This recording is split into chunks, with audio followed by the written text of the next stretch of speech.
So we can transition into the parents, and this is one of my favorite.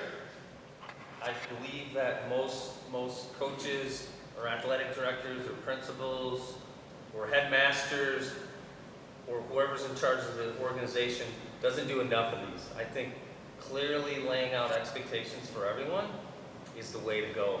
And before I get into the expectations, first of all, as parents, I commend all of you. You should give yourself all a round of applause for what you guys do. Raising a teenager, any teenager, and many of you have multiple, I commend you. That's a tough job. There is no manual, right?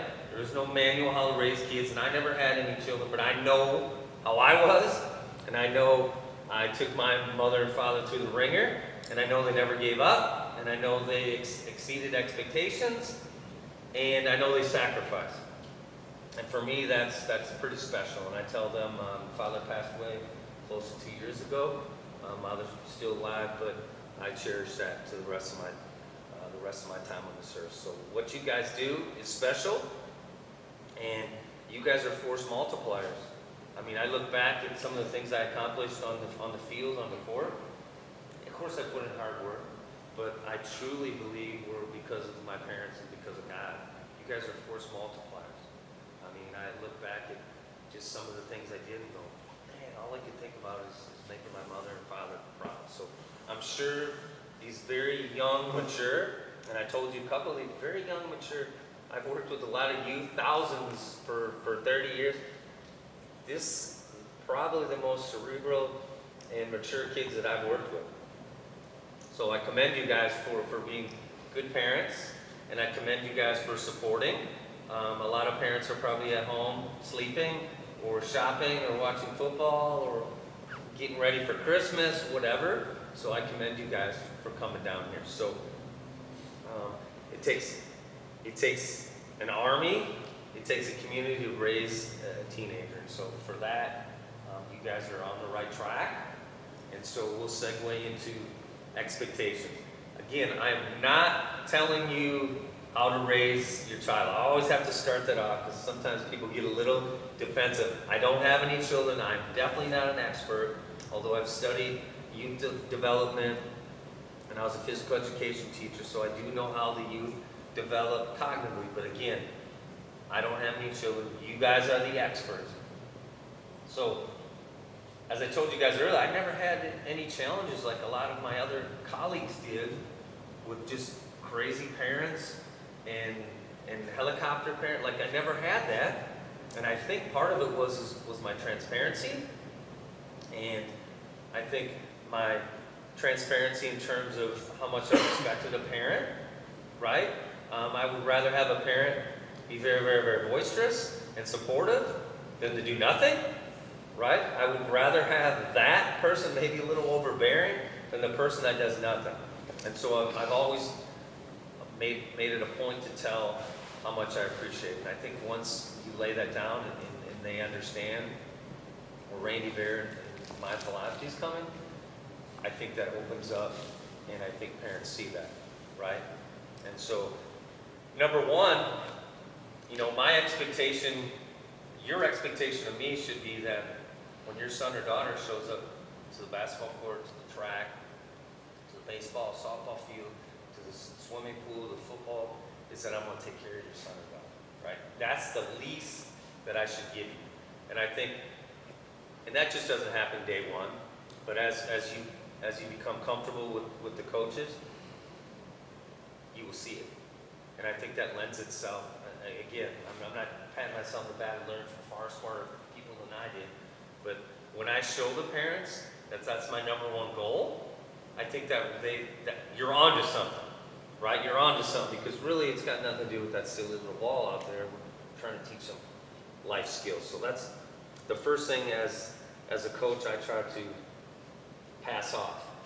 And so this is a hard one because I've been into some communities where being boisterous is very much part of it, and it seems to be more acceptable. Like when I was a kid, like my mom and dad never said anything. Like I'd come home like, man, coach is dumb. Like, why doesn't he do this? We should have been doing that. And the first thing my dad would say was like, did you talk to coach? No. He's like, well, then why are you talking to me about it, son? If you have an issue with it, politely knock on his door and be a young man and ask him why he's doing it. Oh, I'm not ready for that, Dad. Well, then keep your mouth shut, son. That was the PG version, right? But I can remember, like, and again, I told you my dad was my first coach, but I can remember hearing my dad, well, Randy, you want to get your A down the court, you're sandbagging. And so that resonated with me. He always, even though I know he was a better coach than a lot of the coaches I ever had, he never criticized me. I still to this day, I respect that, right? Because we're all going to have that good coach, that bad coach, and some of you are parents and coaches, but I can look back and go, man, that science teacher was a terrible coach, but boy, he taught me some really cool life lessons, right? And that's really what high school is about. Like, you're not going to get a Bill Belichick. Although there's some really, really, really great high school coaches, and I've met a lot of them, but you're not going to get a lot of Bill Belichick or Dabo Sweeney or Saban's at the high school, but you're going to get a lot of very high character coaches. So the segue with the parents, again, I would always set the expectations. Look, I'm going to make, first thing I would always tell them, I'm going to make a lot of mistakes. And I felt that eased a lot of pressure on me because I saw a lot of people go, because people are on their chairs. Like, I didn't say, hey, I'm going to take you to the promised land. I'm going to make a lot of mistakes. So that kind of took the ease off, and they would most of the time look at me very oddly, like, really, coach? I'm like, yes, I'm going to make some mistakes. I'm going to be prepared. Our teams will be prepared, and I'm going to put the effort in. But there's probably going to be some times where I go, oh boy, I wish I would have did this the next day. Some armchair quarterback. So that's number one. Number two, the expectation. No one gets to come in my workspace and curse and yell and embarrass, not only me, not that it's an ego thing, but our team and our school and our community on the court, on the field, on the track. No one has that. I will not come to your work site and ever do that. You don't have the right to do that. And so, and I'm not saying this at you, but this is usually, some of the communities I worked at were very vicious in terms of it was all sport or nothing, right? So I laid that down, and I also said that my door and my telephone are always open. Again, if you want to call on a Monday night at midnight, I prefer you not do that all the time, but if it's something important, I will pick up the phone and we'll talk. You want to come after practice? I will do that. And that really, I think that resonated with the parents, and they knew that I would listen to everything they said, but I put parameters on it, right? And I never had anyone, although one time I had one parent that was a little intoxicated made his way from the stand on the track. He wasn't on the sideline, but he was on the track, and he was pretty adamant about what we should be running. Very adamant. And it wasn't so personal on us, the coaches, but he knew he was coaching over there, and they had to kind of politely escort him off. But I can tell you, in 30-some years of coaching, I never had anyone attack me. And I had a lot of other colleagues that happened. I mean, I saw a lot of free-for-alls in football games in California all the time. Helicopters come in, SWAT. I saw that very routinely. Some of the teams could only play on Saturday afternoons, Friday nights. There was no Friday night lights because of the communities and things that had taken place and the rivalries. But I never had that. And I was lucky. Maybe it was luck. But I think a lot of it was we developed young men. We laid the expectation. And we also had supportive administrators, which we're not going to talk a lot about, but I think that's important, of having the support of your athletic directors, your headmasters, and your principal, and you're all on the same page, is extremely important. And one of the reasons why I think I was successful is we had all that team. We were all the same, and I've been at other places where they didn't see sports as a value, and it showed. It showed. The kids saw it, and so we had to manufacture, like, hey, we care about you, your community cares about you, but the kids saw it. Well, how come the principal never comes to the game? I don't know. I'm not sure why.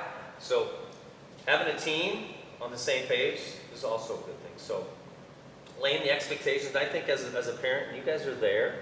And again, I'm talking general.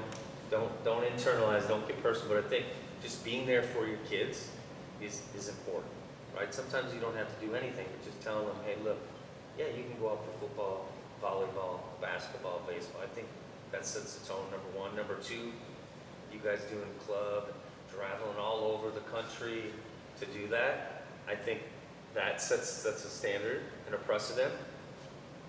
I also think being positive.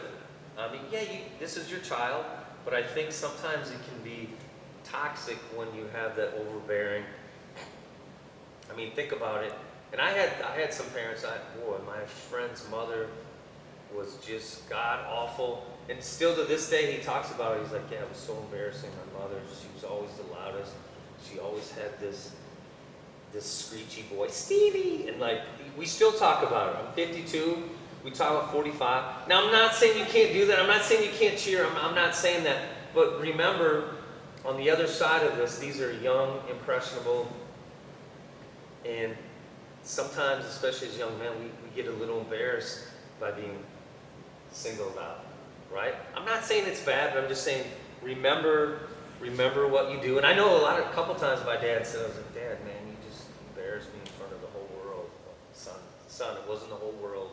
There's only 47 people in the gym.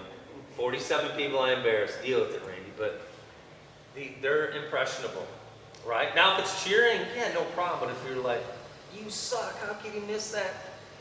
Think about that, right? And I think it's important to, you don't have to believe in every play.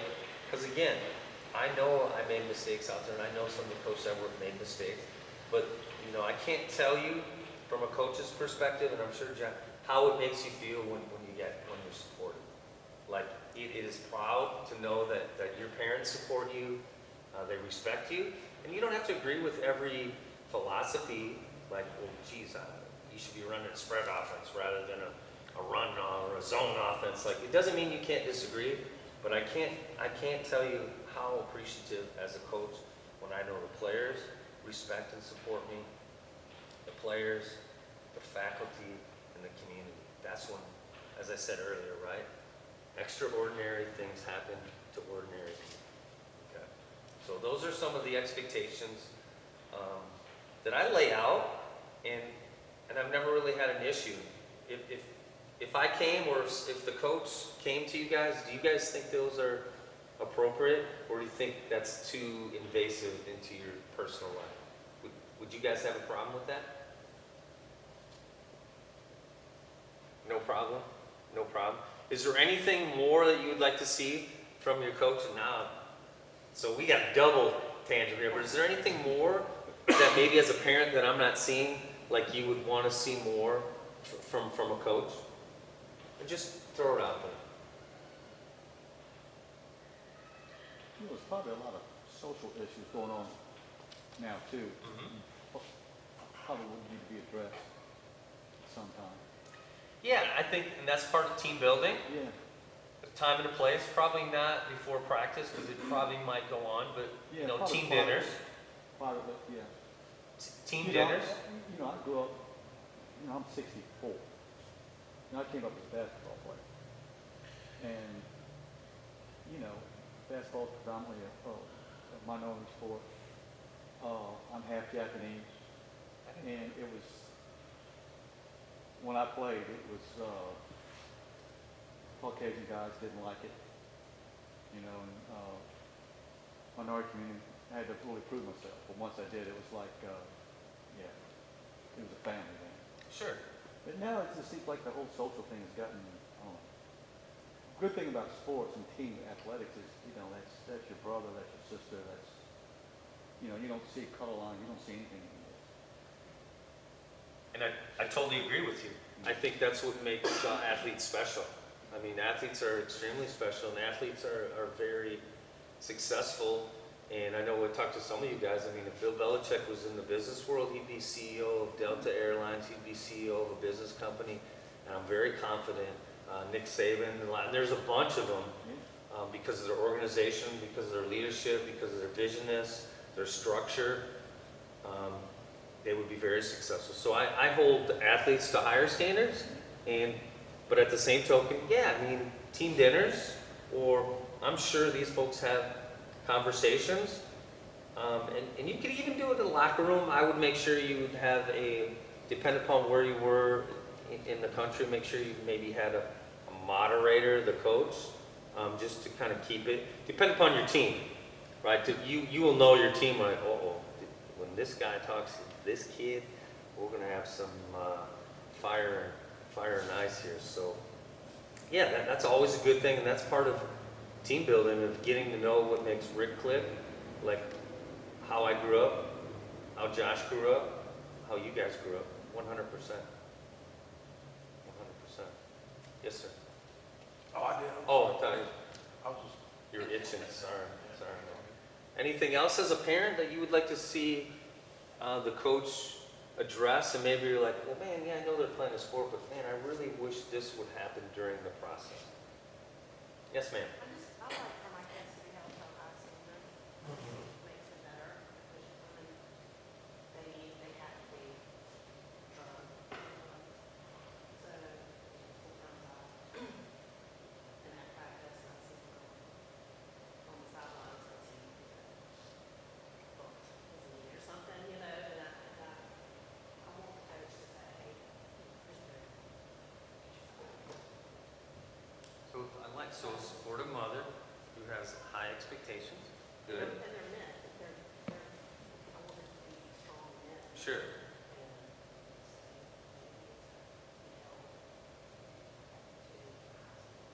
If the senior's here, they're going to be here.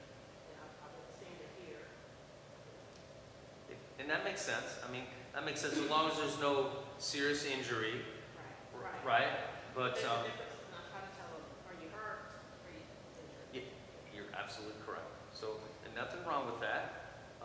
And that's good that it comes from internally. That makes coach's job a lot easier when it comes from a community, a family that holds their youth to a high standard. Thank you for sharing. As a coach parent, I can echo that. I love it when the other coaches are saying the same thing to my kids that I'm saying. They're saying it on the field and I can say it at home. Having that reinforcement of what breeds that out of them is an amazing thing. And it does it. Leviticus always does it back. I'm sure that's part of the just having somebody else say it other than me. Yeah, it takes a community. I mean, it's the old saying, right? It takes a community to raise youth, for sure. Anything else? You want to add anything back there, sir? Anything? Anything maybe outside of football? I'm trying to prod you a little. Outside of football, maybe that you expect from your coaches? I like to know realistically where they stand, right? You know, for a player to know where they stand, because sometimes they have a low opinion of themselves, sometimes they have too high of opinion of themselves, but they need a realistic evaluation of where they are, both as a player, as a person, you know, and then not only an evaluation of where they are, but okay, where do you want to be and how can you get there? Great comment, and I agree. Those are some things that oftentimes maybe the coach does not get to for whatever reason. One, maybe they're not skilled in that. Number two, when you have a team of 50, 60, I know we had close to 80 folks on some of our teams in San Diego. It gets very different. And this is not an excuse, but most of the teams I had little index cards on Joey's strengths, weaknesses, and I actually would have them do it. They would do most of the work. They would strengths, weaknesses, goals, and then I would help them kind of fill in the blank. We would meet for a minute or two or a few minutes before the season started. In season, it's very, very difficult, right? But out of season, sit down with Johnny and we talk about it. You know, hey, are these realistic? Yeah, this is realistic. Well, how are we going to get there, Johnny? Do you think not doing anything all summer is going to help you become all-state center? Probably not, right? So we lay that out, but that's exactly it. And they can take that home to their parents, and hopefully they share it with their parents of all these interactions. So that's a great point. It's a great point. A lot of parents don't realize that coaches are doing this. They are life coaches, aside from teaching them a little game with the pigskin, right? Thank you. Anything else? Cub fan over there? Sure, I think coach baseball, obviously been dad longer, but I think it's important to recognize that every kid is different, and how you can motivate each kid differs from one kid to another.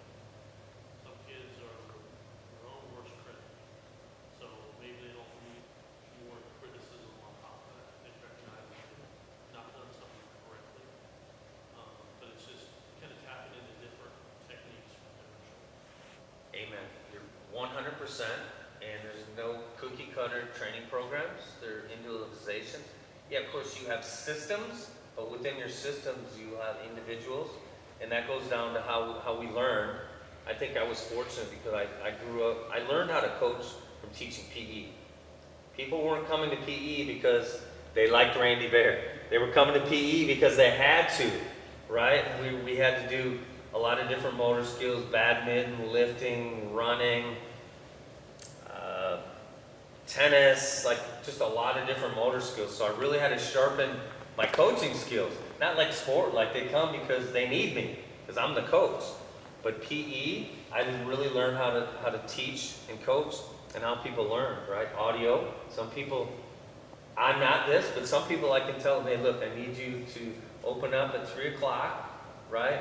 Cross over, get some depth, and seal, and boom, it's it. They got it. I don't learn like that. I'm not that cerebral. I'm not that smart. Some people learn like that, right? When I was in Asia, oh my goodness. And I'm not trying to stereotype, but when I was in Asia coaching, I would lay it out. Next thing you know, they're doing it perfect. I'm like, how would you do that? Like, it was that easy. I would lay that out, or I'd say, hey, look, I need you to read these couple passages. And the next day, they knew it by heart. Others learn by visual. I'm more of a visual, and I would say most are. I need to see it on a video or someone do it, right? And others are tactile. I'm also tactile. Tactile is just, hey, I need you to, the arm should be here, right? So most people are a combination, right? So you're right. You got to find out how that person learns. And if you're trying to explain that to them, man, I've explained it to them. This is my pet peeve. I've explained it to them 8 times. I'm like, well, obviously it's not working. So why do you continue to explain it 8 times? Did you try to show them? Did you show them? Did you mirror them what you want to do? And I'm not saying you got to be perfect out there when you're showing them a squat or a pull. You don't have to be perfect. But did you show them? Did you lead them through? Did you let them watch a video? And so you're 100% correct. As educators and coaches, we got to find out how, if they're not learning it, it's not, that's my pet peeve. Man, I gave them the perfect plan. They just didn't tackle. They didn't catch the ball. They didn't run to the right hole. I'm like, oh, that's your fault, Randy. Right? Yeah, of course I know we don't tackle. We don't catch the ball. But I've always taken ownership. And if you ever hear Belichick or some of these great coaches, Saban, right, they deflect that. Right? Hey, I didn't prepare them. Right? Even though they know they prepared, even though they know the players are the ones that are hiking, blocking, catching, but they're deflecting because our job is, if they're not understanding, then it's my fault, right? And I'm not trying to be harsh or critical, but that's the way I look at it is if they're not able and they're not executing, then I need to look at, maybe I'm not teaching them the right way, or maybe we're not practicing the right way, or maybe I'm not giving them the right cueing, and we'll talk later about internal, external cueing. So you're absolute 100% right about that.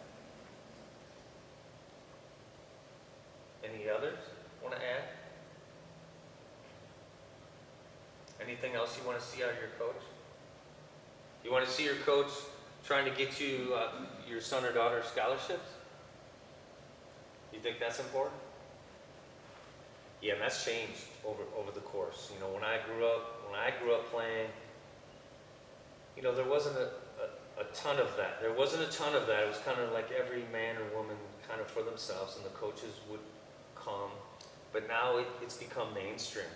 And it's tough. It's tough if you've ever coached before, and those of you, it's tough. Coaching is probably the most difficult position I've ever had. life coach, you're a politician, you have to deal with your administrators that may or may not be sports fans. I've been at half the schools I've been at, the principals could care less about sports. And some of them to a detriment, like, Randy, we don't support what you do, but we have to, unfortunately.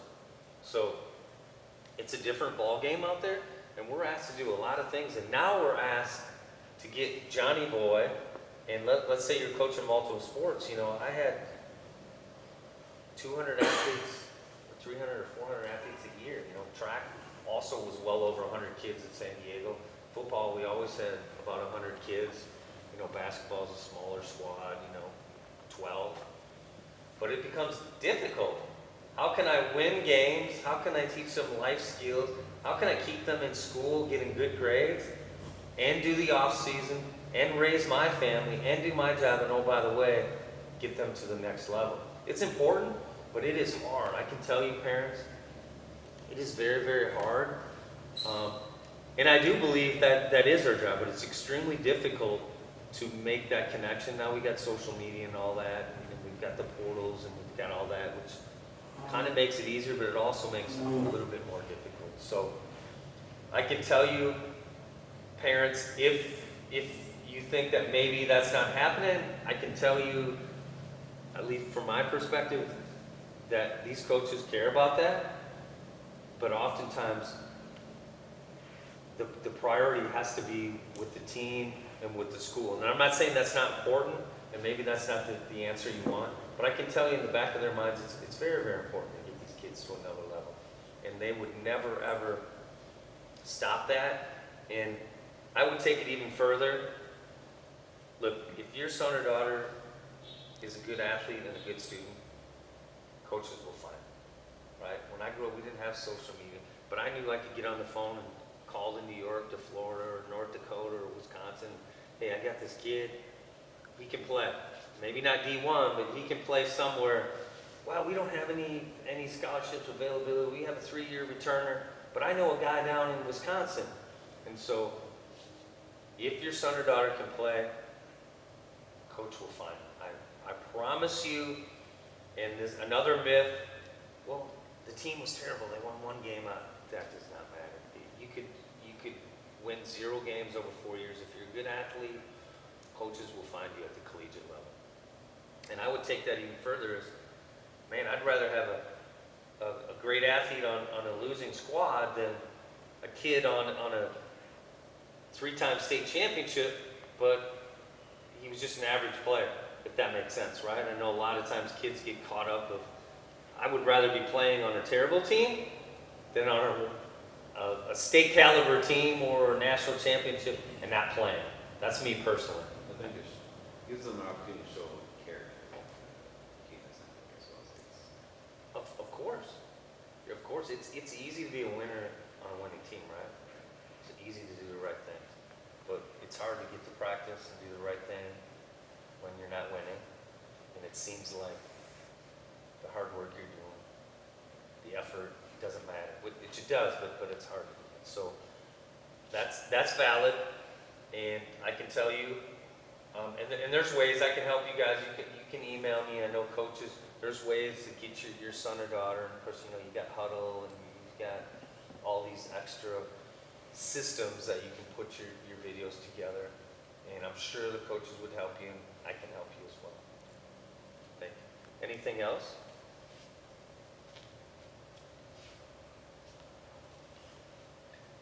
I got one.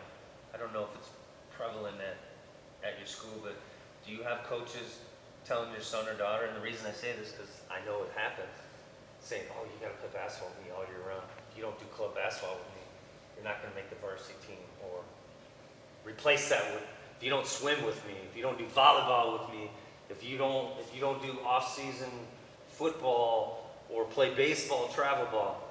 Does that happen? I'm sure that happens in this community. Rick, you've been around, right? Yeah, it does. Okay. So if that happens, I'm telling you, run far away from that coach. There's no coach in the world that I can tell you unequivocally, this is not my opinion, but unequivocally, if you have a coach that tells you that they have to play with them year-round, or they won't get noticed, or they won't play varsity for him or her, that is morally and unethical, in my opinion. Yeah. in my opinion. You're putting a kid on the spot. You're asking a kid to choose between playing with a coach that he likes, with Rick playing basketball, or RandyBehr at football. And that's not what we should be giving our youth, making them make hard decisions like that. Did you have something to I add? was just telling there that I think about 4, 5, 6 years ago, I had golf coaches, college golf coaches tell me, your kids that are playing golf, by the age of 13 at the most, if they want to play golf, collegiate level, that's all they're allowed to do. Don't want to play them anything else. That took 2 seasons. After 2 seasons, same coaches called me back. This isn't working. Tell them to play a bunch of sports, everything they can do. For sure.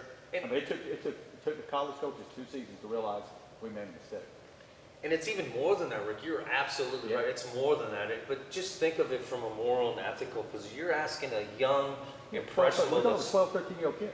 that are still But you growing can't- cognitively, Yeah, you can't do this. to choose between playing with their buddy Stevie over here basketball or Jimmy over here playing football. Just think about it. I mean, how would you feel as an adult if someone said, hey, look, you know, if your wife says, you can't hang around with Johnny, you can hang around with Mark. It would not feel good. So Well, if you look at look at John Elway, football, baseball, basketball. they're all all multi-sport. multi-sport. I mean, across the board. Allen Iverson Yeah. Allen Iverson was actually a better football player, Gatorade quarterback of the year. They said he would never play basketball Kyler Murray, at a high Kyler Murray level. right now, football Yeah. quarterback. They all, I mean, you look across the board, genetics and multi-sport. But it's even more than that. I see it as the ethical. Why take the enjoyment of someone who enjoys playing multiple sports? So if you ever see that, I don't see it in high school. And I'm a story guy. I can tell you a quick story if you don't mind. Quick story. So our best soccer coach when I was at Eastlake, pretty affluent school. We had a lot of San Diego Chargers kids over there. It was an affluent area in San Diego, Chula Vista. We were very important, lots of championships. We won lots of games, 12, 13 games every year. Just big time. I mean, we'd have D1, 4, 5, 6, 7 guys. We had professional baseball player. Adrian Gonzalez played there, #1 draft pick baseball. Like, he was just a factory. And we had the soccer coach. The best soccer coach in the community wasn't even coaching soccer at our high school. And so a bunch of us got together. I said, this is a problem. I'm taking this personal. Like, our kids are suffering. And I was polite with them, but I got the AD on board and I got the other board. I kind of did some backdoor stuff. Maybe I shouldn't have did that, but we kind of sat down and said, you know, you're the best coach in this community. And you're not coaching these kids. That's not fair to them. He said, well, I don't make enough money on this.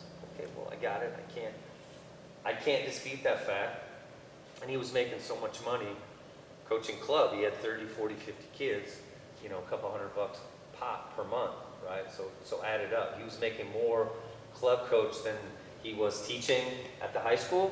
And I got that, but I said, well, is there a way that we can balance this? I'm not trying to take your career, but you know, these kids are longing for your leadership. And so long story short, I had everyone on my team, and he changed his mind. And the program, I mean, just elevated from there. So I feel like it doesn't so much happen with the high school coaches, but a lot of club coaches, I hear it all the time. And I know guys that feed that, and that really bothers me. So if you hear that, ask questions and turn and run. And turn and run. And I don't need to offend that. You probably all came across that. But that's not what we should be telling our youth, making them choose one or the other. Right? I really think that's bad business. Okay. Any other things that you would like addressed? Or not addressed? Our practice is too long? You guys ever question that? Okay, good. Too short? Okay, good. So you guys are good parents. But we will get the gamut of like, why do they gotta be out there when it's dark? Or it's kind of cold out there, it's raining. So I have had some of those questions. So this coaching staff is perfect. I commend you guys. I commend you guys. They didn't see it because they're volunteers. Or maybe because you're here, they don't want to. More of it. Okay, so what do you feel like the boys, what do you feel the boys are lacking from the parents' perspective? What do you think they're lacking, whether it's physical, mental, spiritual, emotional? Anything? I can think of one. One was addressed last night. I think just personally for my son, for Chase, is knowing what to do in the off time. Okay. So, I mean, we practice, hour and a half, 2 hours a day during the regular season, but knowing what he can do, and what he can work on to defend himself, him in 10, 12 hours a day until we get to practice, between practice. So what he can do when he's not at practice is what you're asking about? Yep, like what can he do to improve himself, his skill, gain size, strength. I mean, I know we're gonna learn all that. I know we got the program coming up, so those are all great things. Those are just questions he's asking me, right? And I've told him the same advice. Have you talked to your coach? Right? Have you had that conversation? The answer is always no, of course, but And that's, I love Chase, yeah. but I've given him plenty of videos, I've given him plenty of tools to kind of work on. Thing is, what does Chase want to do? Does he want to play linebacker? Does he want to play lineman? He's such a talented young man. He can play a lot of positions in his future. So his response to me, I asked that exact question. Yeah. What do you want to do? Right?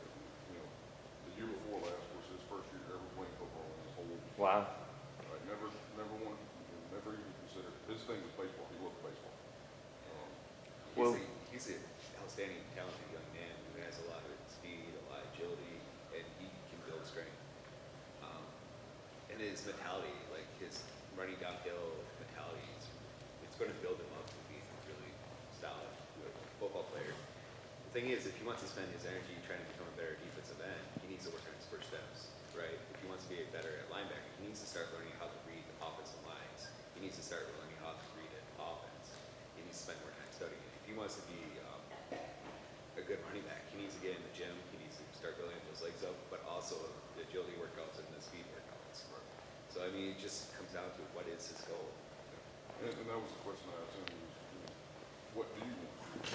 And his answer to me was, I want to be, honest answer from a 15-year-old kid. He said, I want to be where I need to be the most impactful for the team. Wow.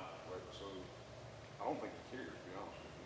I think he just wants to know what his position is and where he can be the most impactful for the team. So, For an athlete, what would you suggest? Well, Because- so as a big perspective, so let's remember, we want to see ourselves in the parent role here. So those are awesome questions, and the coach will lay it out. And as he's building, because we've talked very organized, very structured. I mean, as a military man, to a fault. I work for the military. I'm like, I don't need an SOP to push my chair, and I will be fine. Sometimes I'll use one hand, sometimes I'll use two, sometimes I'll use my foot. To a fault, the military, they were so specific in detail. So my confidence level in all these guys, with their heart and their passion and their intellect, they will get it. But those are awesome questions, and as he lays it out, right? And in the meetings I have with the parents, I always like to get them on board. Hey, this is what we're doing. A little timeline. They don't, parents don't have to know everything, but hey, look, the season ends. We didn't make the playoffs. Season ends in November. We're going to take 3 weeks off, and we're just not even going to think about football. We're going to think about basketball. If you're going on to play basketball, we're going to think about Thanksgiving and how lucky we are to have our family. And then December, we're going to have voluntary weight room sessions. In January, it will not be volunteer. You will be there 1 or twice, whatever it may be. And you lay a timeline out. Coach will do that. And then getting to where that's pretty remarkable that your son, most kids are like, I want to do this. I don't really care with the team. And I don't mean that selfishly, but most 15-year-old kids. So, man, that's a testament to you, Dad, that Chase is that specific and that open-minded. And I would say, I'm not so worried about where they're playing on the field. I'm not so worried about having to put them exactly where they are, because things may change, right? Your son, gave yourself extra opportunities when he lost that weight, became stronger. So now he's not just a line. I don't know. Maybe he's a fullback and goal line. Maybe he's the wedge breaker. Like there's a lot of options that kids can provide. I mean, you've all seen Bill Belichick, the way he puts people where they need to be at the right time. So I'm not saying this game he's playing quarterback, next game he's playing fullback. I'm not saying random, but I think coaches can put them, and I don't think we need to categorize at the time. But I also believe what both of you said is you must have a conversation and tell them, hey, look, heck, if you want to be middle linebacker, no problem. But this is the skills that it requires, right? And I'm not necessarily saying you're 40 time, but it's going to require you to get off the ball very well. It's going to require you to get to a place with bad intentions, right? You're going to be hit by multiple people inside there, probably 2 or 3 times every play. And by the way, you need to be thinking straight. Reading, is the guard pulling and then we're filling? Are we scraping? Are we dropping into pass coverage? So lay it out. But I would also say let's not pigeonhole. Again, for me, let's not pigeonhole. And I would even experiment, because this will. Oh, we have with Chase. We're constantly experimenting with Yeah. because he can fill so many positions. Chase is a wonderful problem to have because he is so talented in so many different ways and aspects. He's got a lot of potential no matter where we put him. But it also is a very hard challenge because we don't know exactly where to direct him. And that's what it comes down to. How are we supposed to direct somebody that can do anything? I mean, so it really comes down to, yeah, we can make him a better athlete overall, and that would be working out, being smarter, watching the films. Especially the NFL has done a whole series of where they do study films with players, and now other channels are starting to do it. ESPN's got a great one for offensive linemen, big guy academies and stuff like that. Watching those and getting into the mindset of this is what it takes to be a good athlete at this position. But with Chase, until he focuses on something, our general guidance is just be a better athlete. Run, work on your agility, work on your strength, and be smarter about football. Watch football. And I say that because a lot of our kids don't watch football. They don't even. Football is only a sport they play. They don't watch it, so they don't actually get to see what great athletes do when they're on the football field. So I mean, with Chase, until he decides what his goal is, our general information is going to be a better athlete. Go out there and just work on things that make you a better athlete. And it doesn't have to be gym time. Have them go chop down a tree. Have them go dig a hole. Have them go sledge a hammer against a tire or something. Have them do physical activity that doesn't necessarily, it's not physical work, or it's not meant to be 200 physical. pound, a 200-pound tire in the backyard now. Like he's Nice. Yeah. Pounds Do- a day. Have them do things that he finds fun. Tie a rope to that. One thing I love to do with my kids, and I believe the best way to train a kid is by making them better physically. So when my kids don't do the right thing, I do physical training. But one thing I love to do is I take a long rope and I tie it to our big tire, and then I have them pull it, or I have them pull it, or I have them pull it by putting it around their waist and then running down the field with it. Those are all great things that would he can do at home that doesn't involve the gym that he can actually use to improve his game. I mean, if he were to use the tire like a sled, I mean that'd be great for any position he wants to play because every position he can play, he can get better at because it's either going to help him drive forward in attack or it's going to help him drive better forward in running as a running back. He's going to build up those legs, he's going to get the strength, and he's going to do it with movement, not just squatting. So. Yeah, those are definitely great.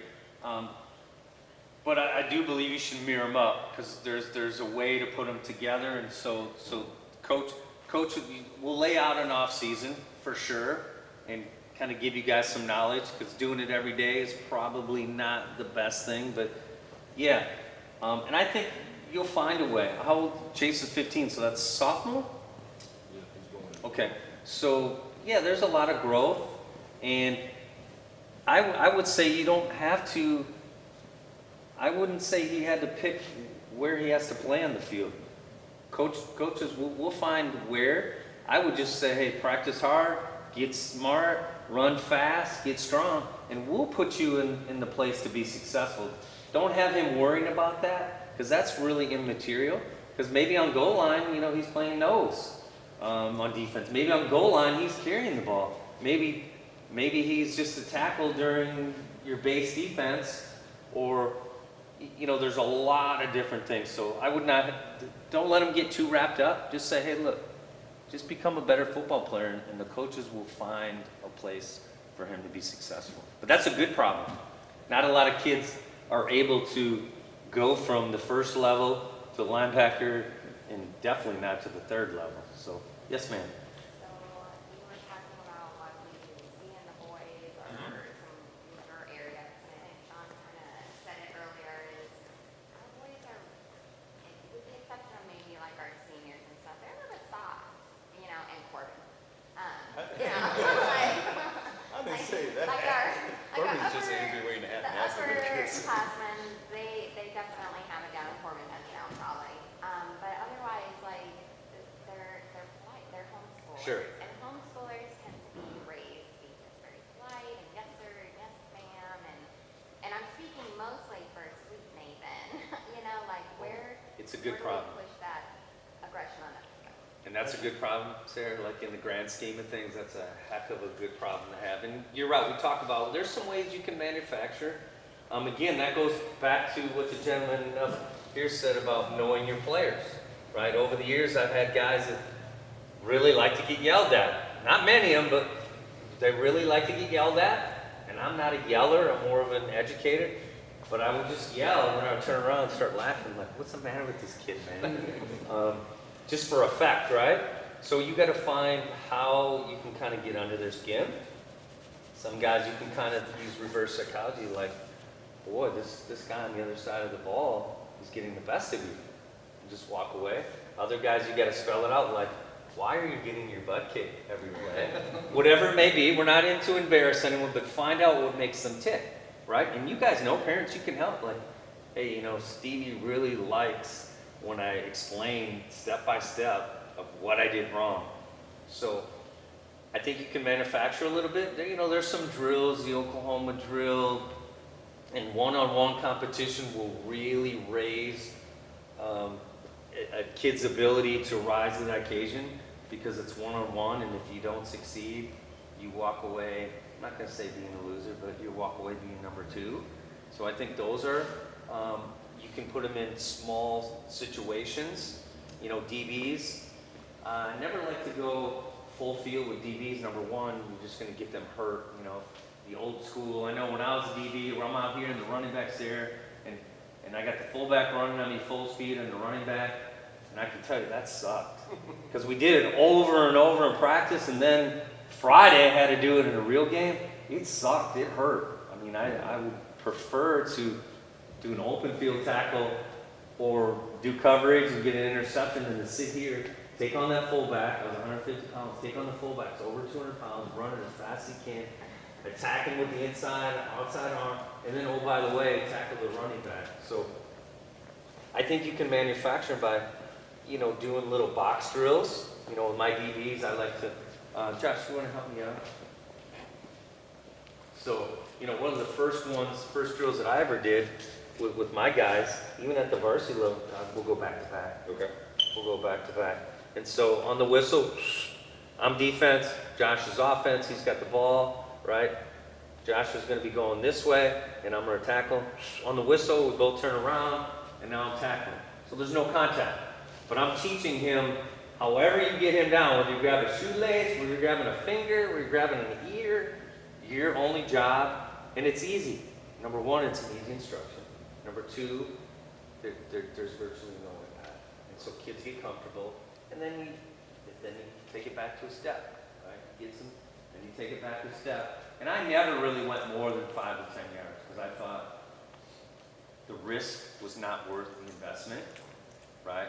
And so things like that will teach you how to, and then you can add a blocker to it, the Oklahoma drill. But I think going full field like that, I can tell you most defensive backs in high school do not like contact. I can tell you that. Across the country. That's why we played out there, because we want to run around and get that little ball and play with the receivers out there, right? So if you can get them, they don't have to be a Ronnie Lott, but if you can get them to understand the value of tackling without freaking concussions, or without going home with their shoulder, I think you can manufacture and make it competitive. You can split it up. You know, you can put the wide receivers out there in front, DBs, create a team effort. Like, okay, receivers just scored one, DB, you're down 1-0. I think that will help. And again, you're not trying to turn them into an a-hole, but I think you can manufacture on the field. You know, I had guys like that were just on the field, but then when they left the field, it was like they were 4.2 students, honor roll students. So things of that nature. I think watching film, you can show that you can still be an awesome human being, but flip the switch on the field. I think that's very good. I think bringing in some older cats that are maybe a little bit more rough, maybe ones that graduated, older brothers, and showing them a little bit of, well, remember what you used to do to your little brother out in the back of the yard? You know, getting busy. I think those are ways that you can manufacture and talk through it. Like, it's okay to flip that switch. And it's okay to hit someone as hard as you can. It's okay that you want to take them down to the ground as hard as possible. That's okay, right? It's not okay to take a cheap shot and try to end their career. So I think if you have these honest conversations and say, look, you may hit someone as hard as you can and they may get hurt, but you did it within the confines of the game. So don't feel guilty. Yeah, of course you can check up on that person, but don't feel guilty. Did that answer your question? Right? Or match them up, match Nathan up with some rowdy kids. I know when I was coaching at big schools, you know, I'd be like, hey, you know, spend some more time with Stevie here. Now, don't be doing the things that Stevie does, but maybe hang out a little bit about, get a little nastiness to him. And I think a lot of kids, when they see that kind of attitude and what happens on the field, and they get a little taste of that, again, within the confines of the rules, they get a little excited about that. Did that help, Mother? Okay. And it may not happen overnight, and it may not never happen, but I think that might encourage it. A couple more, and then we'll get outside with the kids. Anything else? Another Mother comment? Well, I'll just comment on the conversation with different positions. So, I guess that's a good thing to do, but, yeah, I have one kid that's a line, and he's pretty much done that full time. He's improved tremendously over the past few years. And another one that, this year kind of played one position that in the past is just kind of here, here, here, here. And a comment he said to me is he wishes someone would just develop him in a position. Sure. He has put in a lot of different, I mean, he's a good player. He's put in a lot of different positions. Maybe he's not bad, maybe he's not a good player. He's put in a lot of positions and trying to figure it out. He is a good. But, He's very talented, and I think next year we're going to try to fit him more where his talents will help him get to the next level. like last year, if you'd have told me asked me what his position was, I could not have told you. I don't know what the position he was. Because they put him here for a while, and I think even he was like, oh, am I just not good there? They put me over here, you know, I think it wasn't communicated to him. Are you taking me out of this position because I'm not good? Or because you want to say, now, I am good, I'm just better at something else, or what? You know, what? Sure. And those are valid. Remember, we're parents here. I know the coaches want to defend. Let me defend. How's that? And those are valid questions. You know, the pros of having a small team is you could be the quarterback, you could be the wide receiver, you can be the fullback, you can be the line. That's the pros of it. The cons of it, you can be the quarterback, you can be the fullback, you can be the wide receiver. On bigger teams, you know, we platoon. You know, I know a lot of the schools I was at, Capital, unless you were all world, you might play both ways, but you played offense, you played defense. So those are tough, and I'm very confident that the coaches are trying to find, but when you're so good and so talented, yeah, we want to put you in all over. But you're right, we do owe it because we don't want that miscommunication of like, man, am I no good? No. Son, you were really, really good, and you were good at multiple positions, and Some days you need somebody to be in a Yeah. position, because that's what the other team's strength is. You need somebody who can counter that strength. as long as we communicate, I think, and we lay that out as this is a team effort, because, you know, I can see, and I'm not picking anyone, so I can see how a parent, you know, you would be like, geez, why can't I play here? This is where I've been playing. So I can see how it could be a misconception. I'm not choosing any side. I think as long as we convey that, we communicate it, and the child understands, and at the end of the day, everyone's transparent. Sometimes that does happen, but as long as they're transparent, I think you would be at ease at that, and your son would probably be at And ease. that's a good thing for him, for different positions. Like if he wanted to play at the next level, is that a positive for him? Well, at some point, and those are a good question. Stay in one and just develop him. And that's a good question. I would say, first of all, if I was as a collegiate coach, if I saw someone in any sport that was able to play multiple roles, right away I'm excited. Number one, that tells me he's a team player, which is extremely important here. Number two, he's very intellectual. Most kids can't handle one position, right? If you're able to handle multiple. So right away, those two, and again, you see, there's a lot of NFL guys like Edelman. Edelman, pretty good wide receiver, right? We know Edelman. You know, he was a quarterback in college. That's pretty amazing to me.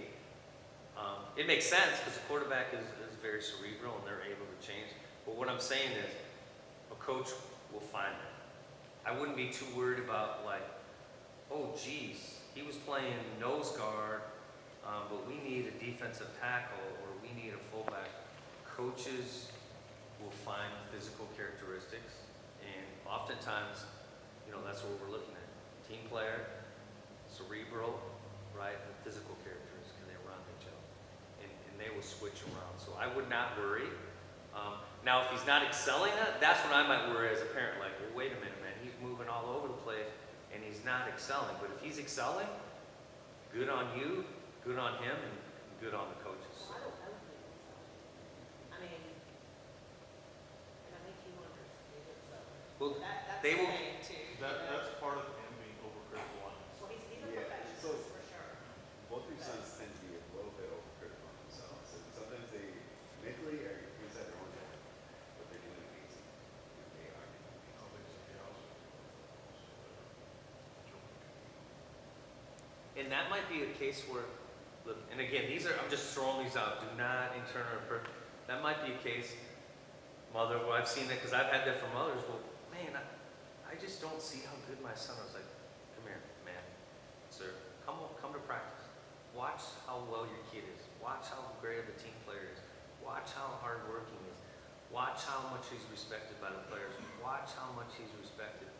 So, come to practice sometimes, and this is not on you personally. I'm not almost very. Okay, so come to practice and just listen to the positive affirmation I'm sure these coaches are giving, and look at the way he's interacting, look at what he's doing.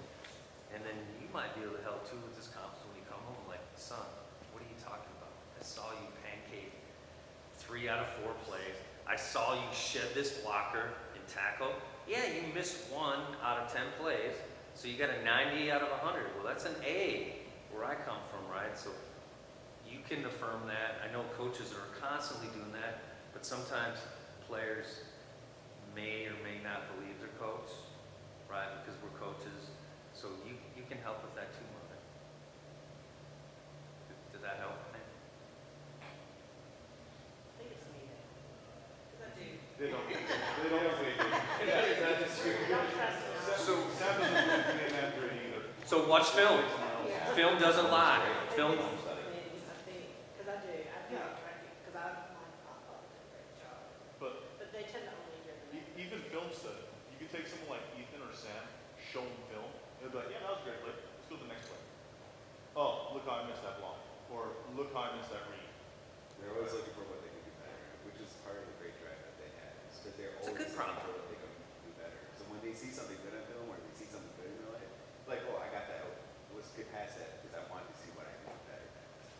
That's a good problem, as long as it's not too overbearing and the head is going down and it's not affecting the next play, the next quarter, the next game. That's a pretty good characteristic for a young kid. Yes, sir? We've got quite a few boys like that. The whole film thing about, different up in there, I showed everyone else is like, it's like one of those boys you can yell at. And then I pull his brothers in there and say, look at that. He's like, Dad, enough. I was like, no, one time. But you know your son, he handles it. Oh yeah, that's one thing I love about Pump is he's the third drum. He doesn't know anything but getting picked on and beat up. He's perfect for football. But he responds well to it, and that's good. Corbin's the one you gotta yell at. He's the kid you can't. Positive affirmation does the opposite of what you're trying to do. So Do not he's the tell one him you to do a gotta good job. constantly He will freak out. And so that's part of being a good coach, Dad. You've already noticed that, Josh, and those are the interactions that you can have with the coaches in the off season. Little things like that will really help the coach during the season. I'm sorry, I don't know your son, but baseball coach, baseball dad, for many years. Leland, he's very young, he's 12 years old. So he's going to be coming in, playing only one season of real Pop Warner football. He aged out, and we found this organization, thankfully, and he's excited about that. Loves football. He's a late bloomer with the sport.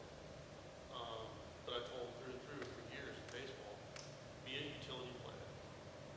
When somebody asks you what position, you say I play baseball. Because if you're a utility player, you can be inserted anywhere on the field. It's a much easier job to manage a team when a player can play more than one position. You see the game for what it is. You become a student of the game from all aspects of the field. I'm sure it's the same for football.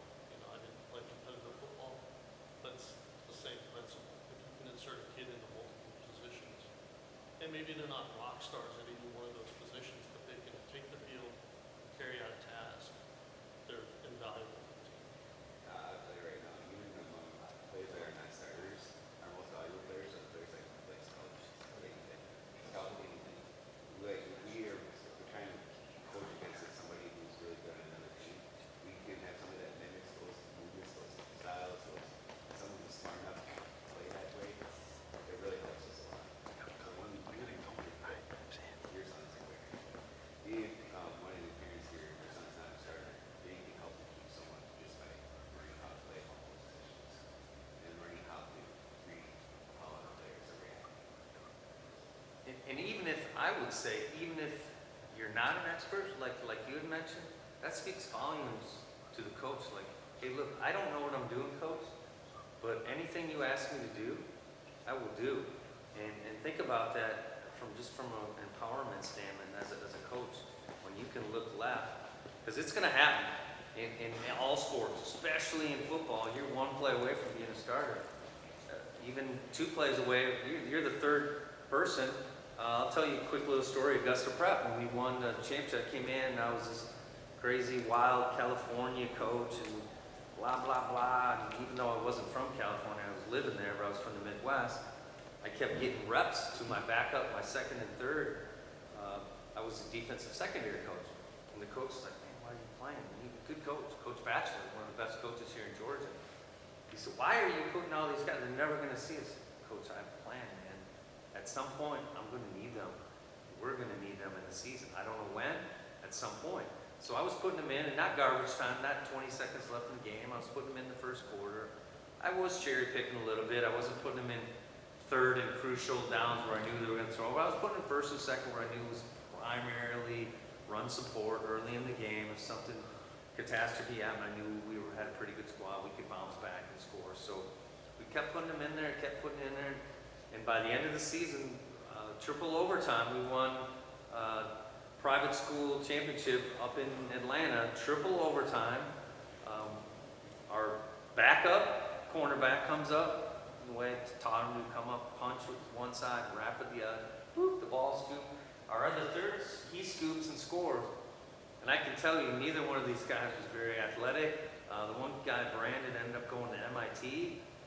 He wasn't fast, he wasn't strong, he wasn't vicious, he wasn't ferocious, but he was smart. He was far smarter than I was, to be honest with you. He was always where I needed him to be. Always in the right spot. He'd throw his head in between someone's knees and tackle him, just get caught in between the spokes. And so that was the plan of, you just never know when you might need a player to be in that spot. And as a coach, when I can look down and see someone in the corner over there, like, don't pick me, coach, or coach, I'm not going to put you in quarterback if you're a defensive lineman, but like, hey, coach, I've never played this spot, but if you need me to fill this gap, I can give you my best effort. I can be ferocious, and you just tell me what to do. Give me a couple pointers, like, you know, if he pulls, you fill. Make it as easy as possible. Don't get too technical. But as a coach, we can appreciate that, because there are going to be times when we don't have the answer, and all we know is we want someone willing. So, did you have something to answer? I just, something you said, just told me this thing, just talking about the players say, coach, saying I can do, I can feel. I just want to, not wave the flags or anything, but I want to brag on Chase, because he's told me that on the sideline so many times. His attitude is awesome to have on the teams. That's awesome, and I can't tell you as a coach, like, that takes a lot of, because oftentimes we're looking physically, I'm like, okay, he can go there, but then when I talk to him, I'm like, probably not the right choice. But when a coach can look down the bench, it doesn't matter what sport, and go, I know this person will listen to everything I say. I know they're a team player. I know they're ferocious, and I know they won't let the team down. That is a huge load off a coach, because we can teach you to do silly things, catch a ball, rebound. We can do all those tangible things, but those intangibles we can't. So thank you for adding. We'll take it up outside unless someone has one final comment, one final question. Another? No? Okay, well, I appreciate you guys allowing me to come into your world, and I hope I wasn't critical. That was not my point. I just wanted to empower all your parents. I'm sorry, can I actually say something? Yes, sir. I think we're dabbling around it. And I don't know parents and coaches out here, I don't know coaches out there. Please understand, if you come out there on a Friday night games, you're going to see the stars, you're going to see the team, you're going to see them do that. And they're very important. But if your kid is not an active starter, we have a hard time as coaches trying to relay to them that, yes, starters are very imperative for the team and on Friday nights. But those guys that fill the gaps, those guys that you don't see that are out there in the jerseys waiting for their spot, to me, and I know I probably speak for the other coaches, they are critical the entire week, because they are the team that is training. They are the team that's not only trained to get their spot, but they're also trained to make our starters who they are. And if our starters go against, we have a lot of parents, well, I speak for them. I've heard that we have parents that complain about their kids being out there just as a tackle dummy. I would put Corbin out there 10 times over to do that. One, it's going to make him tougher. Two, it's going to make him better. And three, the team is nothing without its entirety. And the team is not just the guys who walk out there when coach says first up or first team. It's everybody that backs them up. It's everybody that trains with them through the week. So just understand, help us, if you have a kid, that may not be a starter that year, not saying they're not going to be a starter. All I'm saying is understand that through practice, to the coaches, they are as, if not more important, to give us the looks, to help us make our kids worth playing on Friday. Well said, well spoken, and that's the coach's job. I'm sure these guys, that's the coach's job. And there's ways to, oftentimes I would pick and choose someone and put them in that first team, give them a little. So there's ways to dangle that carrot, but you're 100%, 1 through 30, equally important. There's no one above the team, regardless whether you're Tom Brady or the bench warmer. Well said. Well said. Thank you. Okay, shoot. So we're on the field out here, or are we inside here? Down the Oh, field. down the hallway? Well, we'll be outside, sir, down the field. So if you need